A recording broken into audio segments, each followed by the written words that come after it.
life's like a movie. Ow.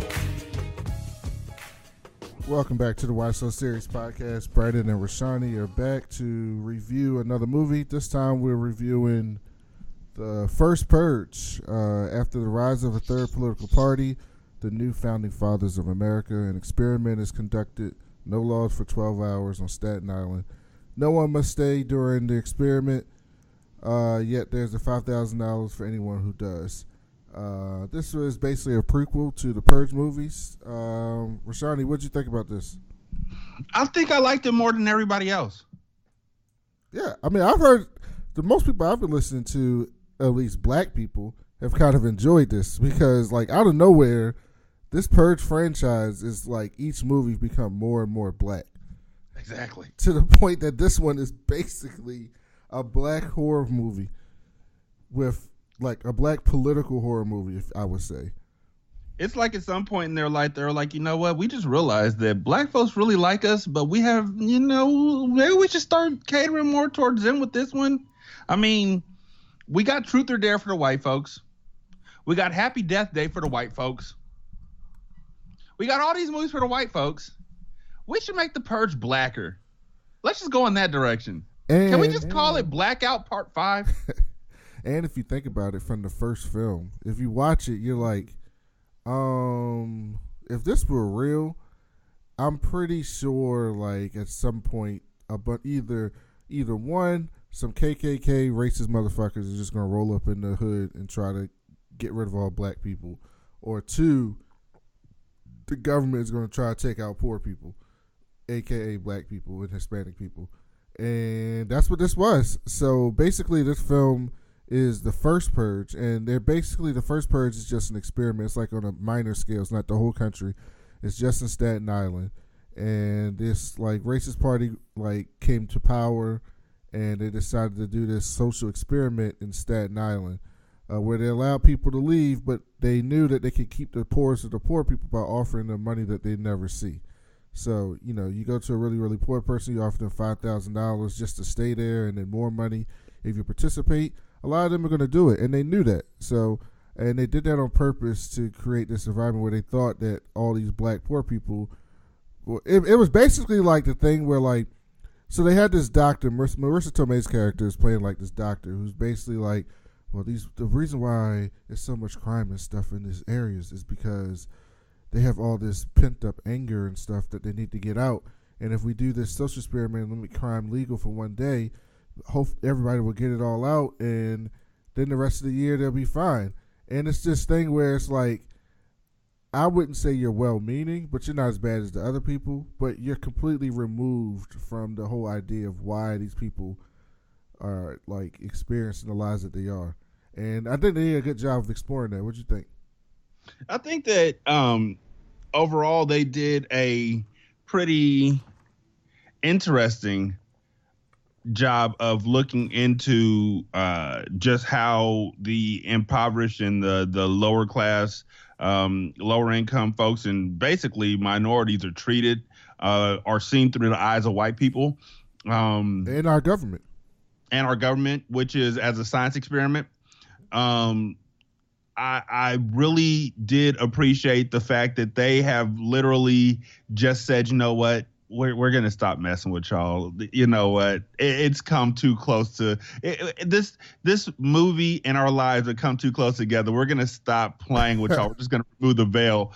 And so on one of the First Purge posters, there was a Make America Great Again hat. Mm-hmm. Like that was the whole thing. The party of the new founding first fathers or something like that was all funded by the NRA, kind of like Trump, and got their position, got the presidency by fear mongering, kind of like Trump. And like everything they did in this movie was like, all right, Republicans, all right, Trump heads, we see you. This is for you. And I appreciated that. I appreciate the fact that this is the first movie that I've seen in a long time, since maybe Get Out, that really pulled no punches regarding the racism that white folks do both knowingly and unknowingly upon minorities. and just keep it pushing on a day-to-day basis. There are not many movies that I've seen that have surprised me like this. Like, okay, Superfly surprised me, but it was taken there were as I watched it, there are things that took away from it. This movie surprised me, and the things that took away from it weren't big enough for me to stop saying this is a really fucking good movie. Right. And I'm gonna buy Rambro and the Powers of Grayskull on Blu-ray as soon as it comes out, because this was freaking incredible to me. Yeah. So basically, there's supposed to be. I mean, for most of us, for most of y'all, I would think if you enjoy movies, you'll pick up the quote unquote twist like 10 minutes into the movie. Not even that, like 7 minutes into the movie. But the twist is supposedly that after the Purge started, there was a couple crimes here and there. One by like this crazy fiend. By the way, Skeletor was fucking. He was creepy as fuck. He was. He was creepy as fuck. But they basically, there was a couple of crimes by some like druggies and a couple of people. But for the most part, black people was doing what black people would do. If this was real, it would be two things black people would do. They would either throw a party or they would go to church. It's just like, the Purge was basically New Year's Eve. It was New Year's Eve. Yeah, where half the people go to church to watch night at the church, black people, and then the other half people go out and party. That's essentially what it was. And the people and the white people from the New Founding Fathers Party, they were in their control room because they had eyes and ears everywhere. And they're like, what the fuck is going on? Why aren't these niggas shooting each other? And basically, they come to find out, it's like, yo, these people have no reason just to go kill somebody for no fucking reason. And you knew it was fucked up because the first kill, they couldn't wait to put that shit on the news. And they sent that shit to the news so quickly to try to present this image of what it's like in the hood, which is exactly what they do in real life, is that they take these images of the worst things in the black neighborhoods and created it so that people think that's what it just is there and not as like an outline. As soon as Skeletor killed that first dude, they sent off a video like, look, it's working. Like, niggas are niggas. And it's like, nah, man. No, that nigga's just crazy. Most folks were just like, you know what? Let's be honest. There were folks who, and I was one of them, who were like, why not just go rob a bank or something? Yeah, like, I mean, but that's... Get a crew of 20 niggas together and just go rob as many banks as you can in 12 hours, and that's that. And there are people who are actually about that life. The dude that Skeletor killed, he wasn't trying to kill nobody. No. He was trying to get into an ATM machine. But listen, the people, the New Founding Fathers people, they didn't give a fuck about those crimes though. They weren't going to they weren't going to put those on TV. Because that's what people would expect. Oh, these poor people, they're probably going to try to get some money. They thought that they were going to be able to get a bunch of niggas shooting each other's up and put that shit on TV, and that shit didn't work. And so when that shit wasn't working, the doctor was like, oh, if they were going to, the doctor, Marissa Tomei's character was basically like, if they were going to be violent towards each other, that shit would have already started. This shit ain't going to happen. So then the white dude, the chief of staff for the new president, was basically like, oh, let me get on this. And you basically find out that he had a bunch of mercenaries, like ex-military, ex-block ops motherfuckers on deck, waiting just in case this didn't happen, to run up in there and just kill as many people as possible with masks on so that they wouldn't know that these people didn't live in the community, and to create this images that they could put all over the news of all this mass violence and hysteria. And it's worked in two ways, because one, to the outside people, it looked like it's just a bunch of poor black people doing crime against each other. And then also they were able to kill like probably hundreds of black people and just purge them literally out of the country. And it was really, really like this meta thing. But I don't want to be prone to hyperbole, but if something like that was real, I don't think that's far-fetched of something that could possibly happen. I think that I had homies. Well, actually, no. I had I'm thinking about this. It was homies who said, I'm not going to see this because all Donald Trump got to do is see this, and all of a sudden they got a new idea. And I'm like, you know what? That's not that far from the truth. Like, all Donnelly does need to do is see this and like, well, can we do this? Can you guys look into it? Can we look into this? But I had never seen a Purge movie before. It seemed like, honestly, it seemed like white folk shit. Well, It seemed like another horror movie that was like the original Purge, like the first Purge movie that came out. They didn't have nothing about black folks in that movie. It was just white folks mugging at the camera and mugging at the here's the thing. People. And in the first movie, if you look back at it, it kind of seems like they were always heading towards this, because the first movie, yes, that was a big problem. But even in the first movie, there's a point in the first movie where it's like they show like it's this rich family who's like, this shit ain't never gonna bother us, and it comes to bother them. And it's these poor black people who bangs on the door, and he's like, they always come to our neighborhoods and kill us. Like, help us, let us in. Because like the rich guy, the family who you're with in the first Purge is the dude who's gotten rich off of selling shit to protect from the Purge. So basically, his whole company is that he made security shit so that on Purge night, rich white people and middle class folks could stay safe.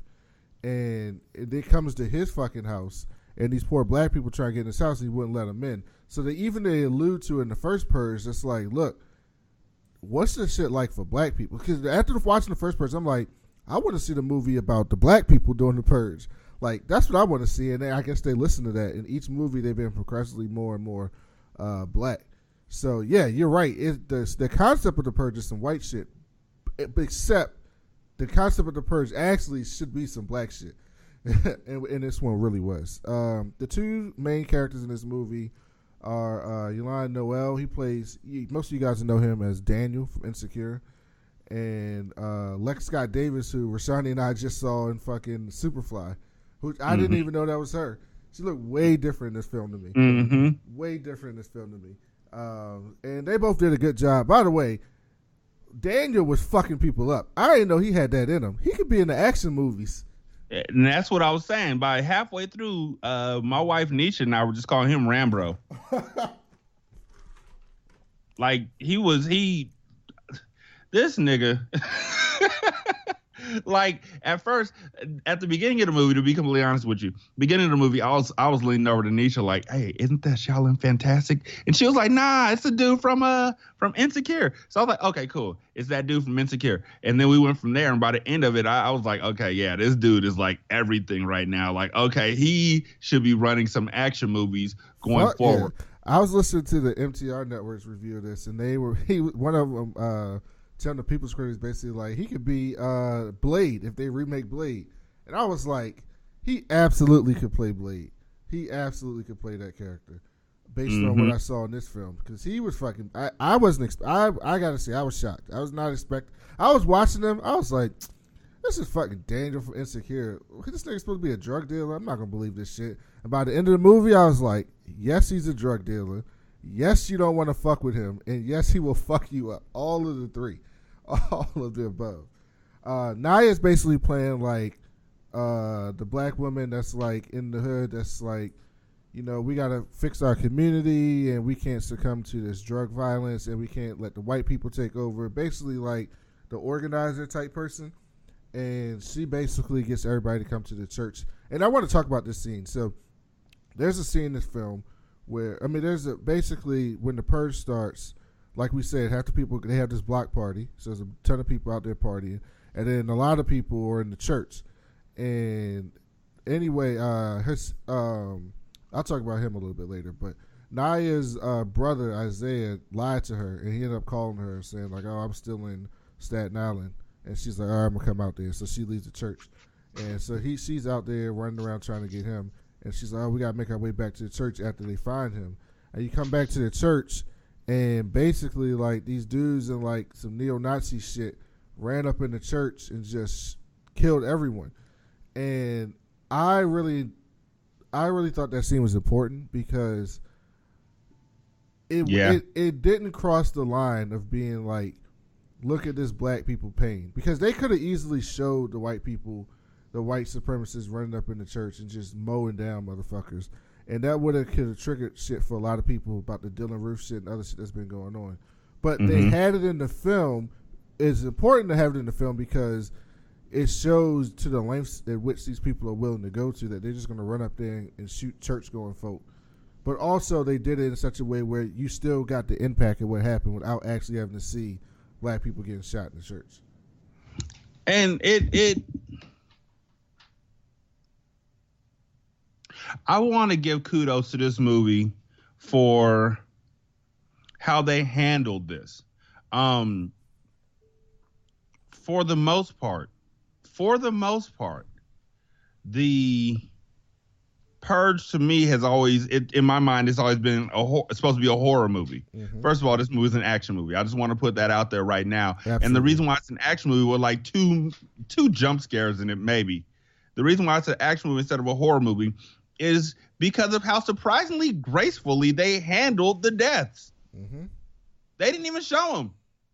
There was a point where they showed cops beating a black man who's crawling to a base, like, and that was really symbolism. Mm-hmm. Like, white folks won't even let the black man get to first base up in this motherfucker. I felt that strongly. Mm-hmm. Smoke a blunt, not even smoke weed. I was like, put one in the air for that shit. But when the KKK went into the church, they didn't show it. They didn't let them go inside of the church to view the carnage. They didn't. Right. Is so and so dead? Nah, she made it out. You don't even have to go look. The baby is all right. The young lady's all right. Her mom is all right.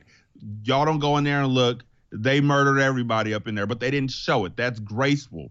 The other thing that I really appreciated was the fact that when they were going into the projects and were just going door to door murdering people. Mm-hmm. They didn't show too many deaths. They just showed them kicking down the door and somebody was stepping with a machine gun and just spray the area and just pop back out and keep it moving. So they tried to limit the black deaths, but they sure as fuck did not try and limit the white deaths. That's for shooting. Mm-hmm. Like, Ku Klux Klan members got murked all throughout this movie. This is the greatest feeling I've had since somebody told me that in Mafia 3, you could spend all your time killing Klansmen. Listen, I cheered so loudly that the people in the front we were in the back. Shout out to Rosa Parks. I cheered so loud that the people in the front looked back at me like, I am here for this. This is the kind of movie I want to see. Like, you see these movies where they played with your emotions in this movie. Okay, this guy's a gang leader, so he's heartless. Okay, these three old men are gonna die because they don't really have a role. They're just the three wise men. Okay, this kid's gonna die, and then they flip it and make all of them actually work together because you know what? Here's what y'all seem to miss. Not y'all, really white people. But here's what y'all seem to miss. A community is still a community. And when somebody from outside of that community comes in, the community is going to band together to drive them out of that community. And as soon as they found out that these motherfuckers weren't from this community, everybody turned around and rode on them. Yeah, and they did this in one of the previous Purge movies. I forget which one, either Election Night or Anarchy. But at one point they show like the Crips and the Bloods come together on Purge Day to protect the community from people on the outside. And they basically are working together to fuck the people up who are trying to come in and, kill people and shit.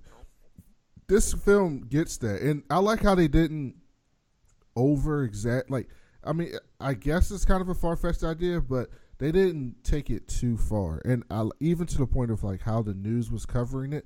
I'm watching it and I'm like, this is exactly how the news was covering it. And then they had, and this is what I couldn't believe. They had fucking Van Jones in the movie. Playing Van Jones, and he was playing Van Jones as Van Jones would actually be if this shit were real, which was so fucking funny. Like, you would think Van Jones must be completely unself-aware, because you would think Van Jones would want to go in the movie and portray himself as pro-black, but even in the movie, he's playing Van Jones, who's basically like, well, I guess there's some both sides shit. We'll see what happens when he's interviewing the motherfuckers. And I'm like, you couldn't, I'm watching this like, this is like really rich. This motherfucker is playing both sides in a film where he thinks, I'm pretty sure he thought when he was acting, when he got the script, that he was being like on the right side But I'm watching it and I'm like, no, you're not on the right side. Like, no, you're doing that shit that you do in real life. And it was so meta to me that it was like really funny at that point. And in the link in the following in the list of niggas with V Jones names, Vinny Jones, Bullet Tooth Tony from Snatch, turned out to be the head of the murder team that the new founding father sent out to clear everybody out. Mm-hmm. And when I was like, oh shit, there goes Bullet Tooth, everybody looked at me like, what the fuck are you talking about? But I knew that once they had revealed him to be Bullet Tooth, everybody was gonna die because his gun says Desert Eagle .50 and yours says replica. So I was like, Bullet Tooth is about to kill everybody. I want to take this time out, honestly, to say two things. One, Isaiah, whatever her big forehead. Yeah, I was just about to get to name that. is, that nigga's dumb as shit. Yeah, there's a couple things I didn't like in this film. It didn't take away from the film. You still should go see this film. But yeah, the whole so basically Isaiah lied to his sister. He been on the block selling shit, even though fucking Dimitri's character who runs the shit don't want him out there. He knows that, and basically he gets run up on by Skeletor, and he slices the shit out of him or whatever. And then he's like on this revenge kick where he's like, I'm going to get Skeletor. So he lies to Naya saying that he's in Brooklyn when he wasn't, and then he gets a gun and he's like, I'm about to go out here and kill Skeletor. And I'm like, one, you're not convincing me. At no point did I think he was going to kill Skeletor. At no point did they convince me that he was going to kill Skeletor. Two, it just kind of seemed like a waste. Like, I guess it was supposed to show that, like, the desperation of black folk where he feels like this is the only way he can get ahead, I guess. But it didn't. I don't think they did a good job of portraying that so much. And then he just kept doing stupid shit the whole film, like just dumb shit after dumb shit. And I'm like, this motherfucker is a waste. Like he is a waste. Like Naya's literally, I don't know. Like I guess that's because his brother, but she's literally like keeping this nigga afloat because he kept making one dumb decision after another dumb decision. And it kind of took me out the film. Not took me out the film, but it was just kind of stupid. And then the other thing with this film was there were some like technical issues with the film. At one point, so I don't know if you noticed this, Rashanii, but at the end of the film, they were in the house and they look down and the camera shows like some fresh blood. And Naya goes, we didn't clean that up from earlier. Yeah, Isaiah got a cut. We didn't clean it up from earlier. And I'm like, that doesn't make sense.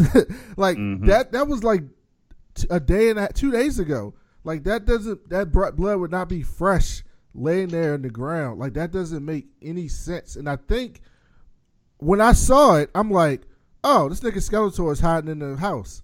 Like that's exactly like in the movie. I'm like, oh, he's hiding in the house. He's gonna probably jump out of them or something. They're gonna get in a fight in the house.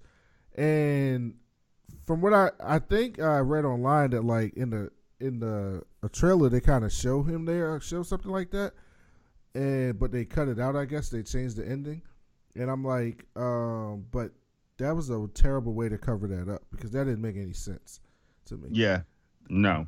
And there was, yeah, go ahead. I just still got problems with Isaiah. How you gonna hunt down this nigga Skeletor? Finally see him. Well, I guess that nigga wasn't hard. So it showed that he wasn't hard. He wasn't meant to be out there from the gate. And so when he finally had his opportunity to see this nigga, he dropped his gun and ran like a punk. I really did want Skeletor to get more scenes because the dude who was playing Skeletor was having so much fun. Oh, was he? So much fun playing him that okay, let's turn this up a notch. So when he showed up at the end, I was happy again. Like I was happy throughout the movie. I was happy when the nigga went full Rambro, when Dimitri went Rambro on him. I was happy. I wasn't happy. I was ambivalent. I knew that one nigga was like, I just want to purge. I just want to go out there and purge. I knew he was going to be a turncoat. there was parts where it was like, okay, this is predictable, but at the same time, I'm having so much fun with this movie, I can't be upset about it. Mm-hmm. I really thought that if they keep the movies like this, it'll be great. And I also want to point out the fact that the black folks on Staten Island didn't actually want to kill each other at all. They were like Brandon was saying, they were partying, they were at church. There were only two places. Everything else was empty. There was either partying or there was at church. And then Skeletor showed up and killed one person. Everybody scattered, probably to a different party. And then the new founding fathers sent platoons of troops over there to start murdering people because nothing else was working. The folks in every other Purge movie that I've seen or every other commercial I've seen have been white people killing people. Mm-hmm. I don't know how y'all feel about that. I'm just telling you what happens in the movie, that black folks ain't killing each other. Y'all talking about what about black on black crime, but in the Purge, all I see is white people killing each other. Upper class, rich, well-to-do white people killing each other. Talk about this the way that we release our anger, while black folks are sitting huddling in their house hoping that they just pass over them like it's Easter. Right, because I think the larger point of that is that we're not going to get into a big political discussion, but there is crime in inner city majority black and Latinx neighborhoods, Latino neighborhoods.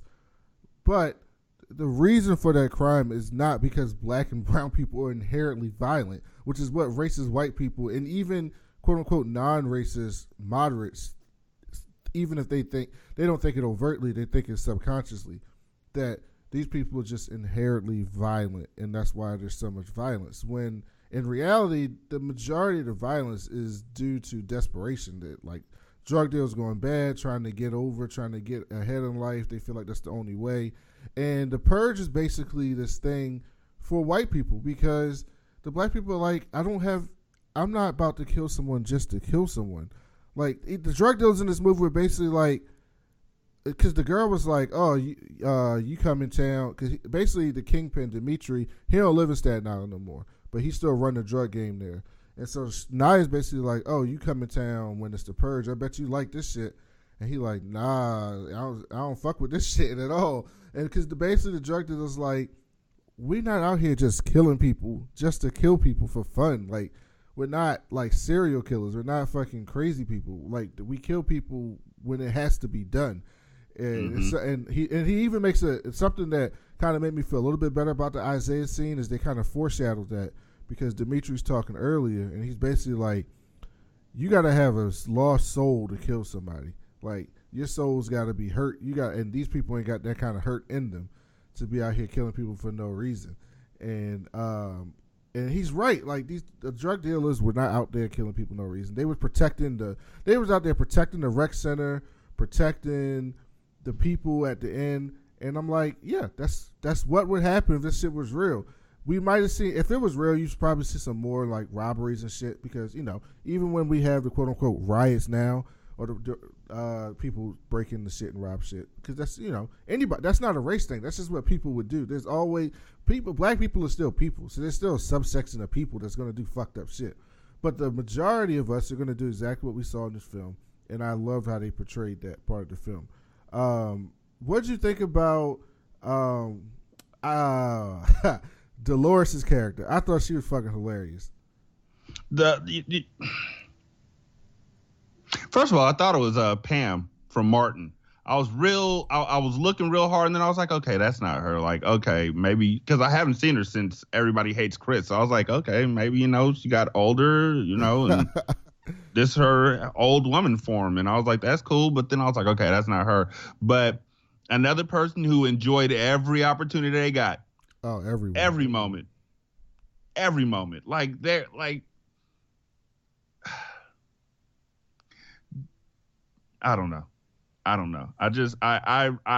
This whole movie, every character in this movie came together to make a wonderful tasting stew that would keep you full for like 2 days, and then you'd forget you ate it like the next day. But then when you ate it again, you'd be like, oh yeah, this was that shit. We should make this every week. And then you forget about it like 3 days later. over and over again. I really appreciated the music that they had. I appreciate the set pieces. The one thing that I didn't appreciate, and it's the same thing that happened in Jurassic Park, how the fuck did they at the end with that C4? The fire didn't work for me. That fire issue, like that's still not working for me. The people need to look at how fire affects mattresses, and fire doesn't retract back into something once it's spread out. But other than that, this movie was great fun. Great fun. I think they should show it in social studies. Somehow this has, so you could tell this movie is going to go down the lines of black and brown people will probably like this film. White people who are conscious of black and brown issues and not racist will like this film. And everyone else is not going to like this film. And you can tell because Rotten Tomatoes is at 52%. The audience score is only at 42%. And that tells me that, like, there's some people who, I bet you there's some white people who are like, I go to the movies to escape reality and politics, and I don't need you to bring your politics and your what do they call it? What's the word? What's the shit where they say about you care about, like, Bernie Sanders used to always say that shit about your politics, about your race and shit like that. What the fuck do they call that shit? Fuck, I hate when I can't remember shit. But basically, basically it's like, you don't have to bring your politics into my movies, and I don't like this. But I don't know how you could go to this movie if you're any type of person who's aware or cares about, like, this shit in society and not think that this is a great allegory of some shit the shit that happens in real life. I thought it was great. Out of 10, what would you give this movie? Let's see. I gave Superfly a 4.5? I think I gave it a 4.5. Yeah, something 4. Like that. 5. And I gave Tag a 7. And I gave Jurassic Park like a 2 because it deserved it. I give the First Purge, a cool 7.5. Honestly, that's exactly what I was gonna say. This is definitely a 7.5. It's something you should go see. It's worth buying the ticket. If you are into even if you're not into race shit, which I don't know. I mean, I guess if you're not into race shit, you probably won't like it. But if you're into people getting fucked up with some good action and some accurate racial and political undertones, you will enjoy this film a lot. Anything else you got about this film? I just want to point out that I like the fact that in the end, Dimitri and Naya. What was the young lady's name? Naya. Dimitri and Naya didn't. It wasn't one of those things where it's like all of a sudden, oh girl, let me take care of you. It's like, nigga, you still a drug dealer, right? Nigga, you still fucking up the community, but we kind of need you in this situation, and I'm not gonna leave you in this situation, not because I'm in love with you, but because you're actually putting in work, and I'm gonna put in work right alongside you to clean up our community. But nigga, you still a drug dealer, and we still need to have that talk. I like the fact that they didn't make this into a damsel in distress sort of thing, because when it was all said and done before he got there, she was literally standing there with this huge Magnum, looked like the one that the Joker pulled out of his pants in the first Batman movie, loading it up. And Dolores was like, "Can you handle that?" And she was like, "Yeah, somebody I've had relationships." I like the fact that they didn't make the other than it wasn't so much that made the ladies helpless, because Dolores was down to throw hands, Nia was down to throw hands. The only ones that they made who were really helpless were the older women and the grandmother from New York Undercover, or the woman with the kids. Yeah. Which the way it should be. Which is how it would be if it was real. And they made Isaiah useless, which I really appreciated. Like, you go out there and you're like, okay, he's soft. He's not supposed to be dealing these drugs. He's not supposed to be doing whatever. And then they show it by making him just scary. Like, why'd you even go out there? Why'd you even hit them streets? I like how they did that. I appreciated that. That gives me the opportunity to tell these kids, see, you ain't got to be gangster, because when it comes down to it, when it comes down to it, and it's time for you to choose, if you really ain't gangster, you ain't gonna be gangster when it's time to be gangster. Also, I stayed for the after credit scene. They're making this into a TV show. Yep. White folks are gonna love that.